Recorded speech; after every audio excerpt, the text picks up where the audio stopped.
Hello and welcome along to the channel. Now this video is probably coming completely out of order because you'll notice that the videos have been a bit sporadic recently. I haven't been making an awful lot of progress on any of the car work. That's the reason why. So I'm going to try and get on with a few things, and really I want to make some progress on this one before it completely grinds me down and I get totally fed up of it. So this one is the big one. This one is replacing the front windscreen and everything that needs to go with it. This is probably going to be quite a long video, so bear with me. It might split into two, I'm not sure. We'll see how it goes. But on to the first part. We need to work out how to get the old windscreen out.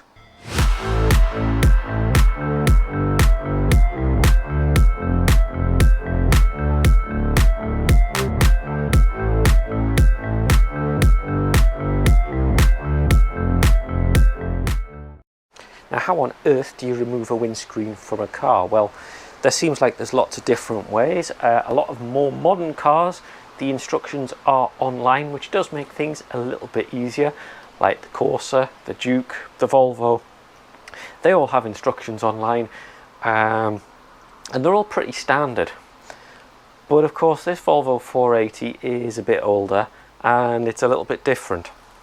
So the first thing that I've been looking at is, obviously there's this trim that runs along the top and down the side.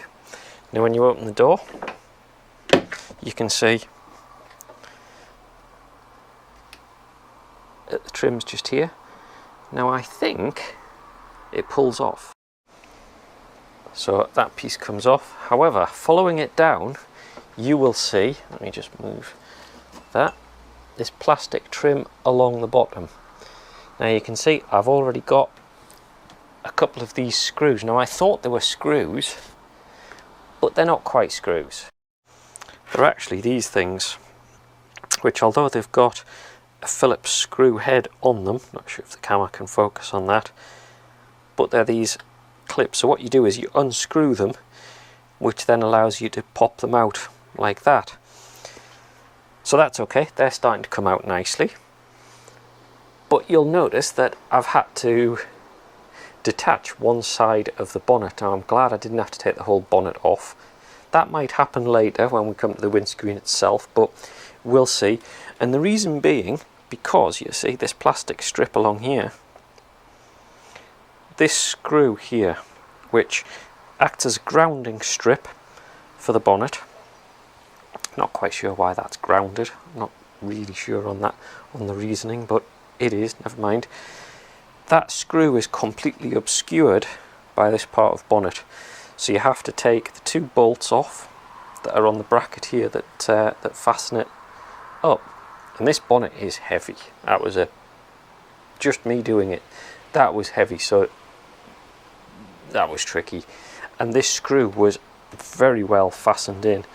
It was quite stubborn to come out. You can see the screws kind of rusted and not in a great condition.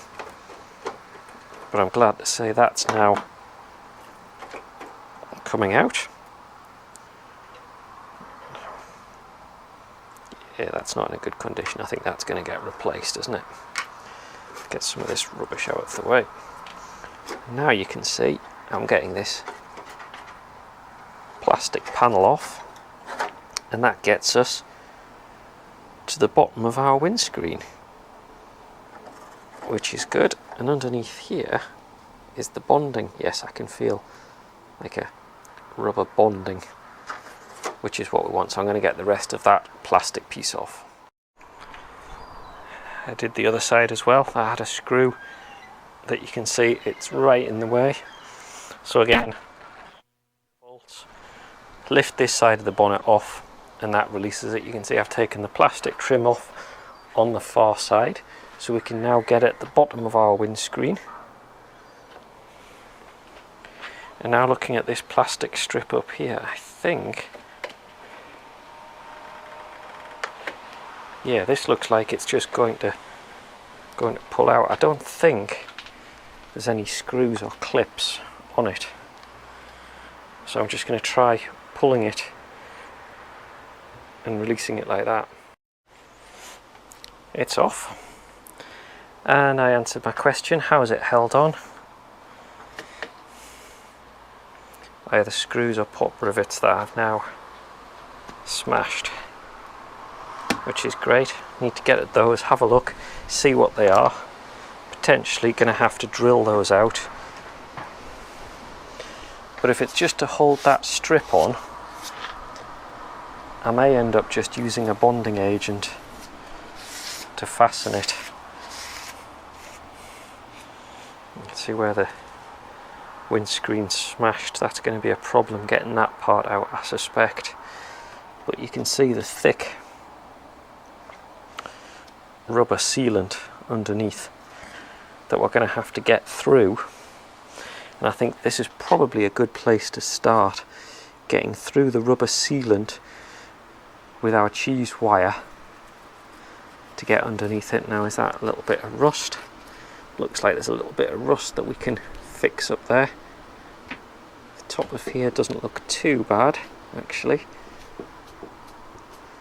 That's not too bad. Then down there you can see the rubber's actually starting to perish a little bit. But that's what we want to do, we want to get underneath it. I'm not going to push too hard on that because I need to try and do this carefully. Don't want the whole thing shattering even more. It's going to be difficult enough without that. But at least that side strip is now off. What I can do is I can always rest it back on there. Now the top strip, I wonder how this one's held in. This one,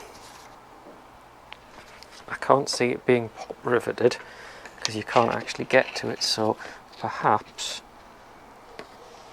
it's just held in along the top with glue or with some sort of bonding agent. Might need to work my way along and have a look and see what's under there.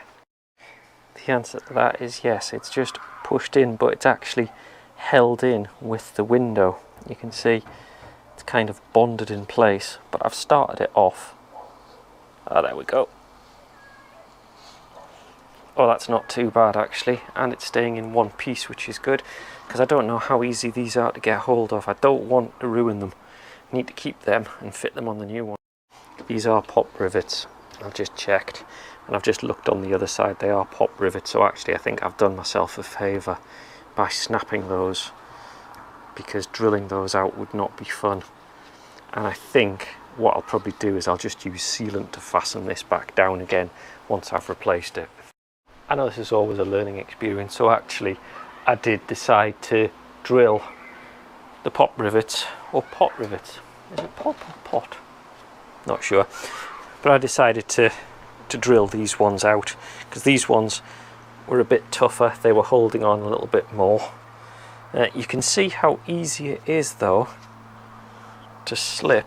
I'm not sure if the camera's seeing this, and cause a crack suddenly to start working across it just because I put a bit of pressure on the edge. So just bear that in mind if you're doing this and you want to preserve the windscreen that you're taking out. It's really easy for that to happen. Obviously I'm not too bothered about that, but if you are, something to worth paying attention to. Now, something that I have noticed is we do have a bit of rust along the top here, so that'll be something that I can deal with once the old windscreen's out. So that means that all around the outsides of the windscreen we've now got it clear, and the next part will be getting underneath the windscreen and starting to peel off the old seal.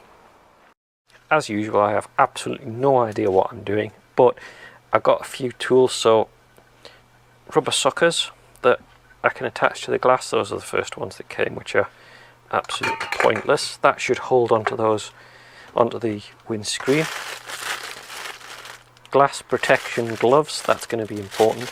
And then I got this toolkit here, which has got various pry tools. I think this is a spike tool, which will be useful to get me started getting underneath the windscreen the first time round. And it's also got these. The idea being this is very thin, it's like cheese wire, cutting wire.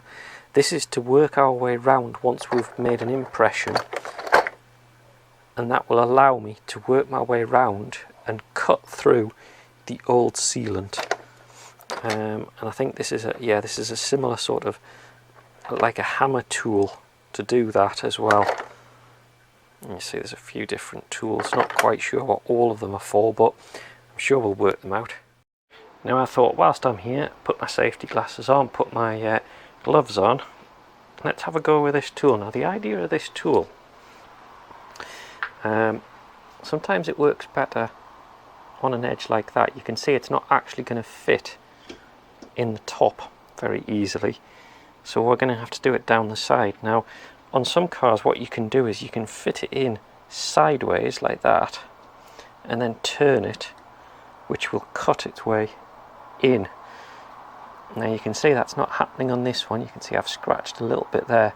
I am going to have to go around this, but the idea is we want to plunge this in, get this right underneath and inside, and once it is, you can then use the handle to grab it and pull the way down. Now also it's sometimes useful to heat this up, heat the rubber up, so I might get the heat gun, give that a try and see how I get on. Success. You can see it's punctured through. I actually used a rubber mallet as well, hammered it a little bit because that was quite tough, but you can see, if we go on the inside, you can see the inside, so we know that it's punctured all the way through. And the tricky part now is that I'm going to have to put quite a lot of force on it, like this, and work my way down. And actually this is really tough. It is moving, but only just. I think I might have to use more heat because the force that I'm having to exert on it is a lot, as you can probably tell. But that's what we're going to have to do to work our way around the whole thing and start to loosen it. Okay, that's not a job for the faint-hearted. I've actually found it was easier doing it the other way around. Stood up and pulling up over. You can see I've managed to slice it pretty much all the way up to around here and then back down again. So just running back over it to check that it slides through. And now I'm going to do the tricky bit down the bottom here. I'm not quite sure how this is going to go with this being broken. Now actually that is where I'm going to leave things this time. You can see I've put some tape around to actually try and hold some of the damaged glass in place. That does help a bit, and I've made a little bit of progress. You can see I'm trying with the wire cutter next, and that is what I'm going to show you in the next video. I get a little bit of help in the next one from my dad and my brother actually, because it is much easier with two people and also with a heat gun to heat up the old rubber bonding material and do that. So that is going to be in the next video, where you can see hopefully I managed to get the windscreen removed. So if you want to watch the next videos, don't forget to put a subscribe down at the bottom, and please give a like to this video. It really helps the channel, and I'll see you next time.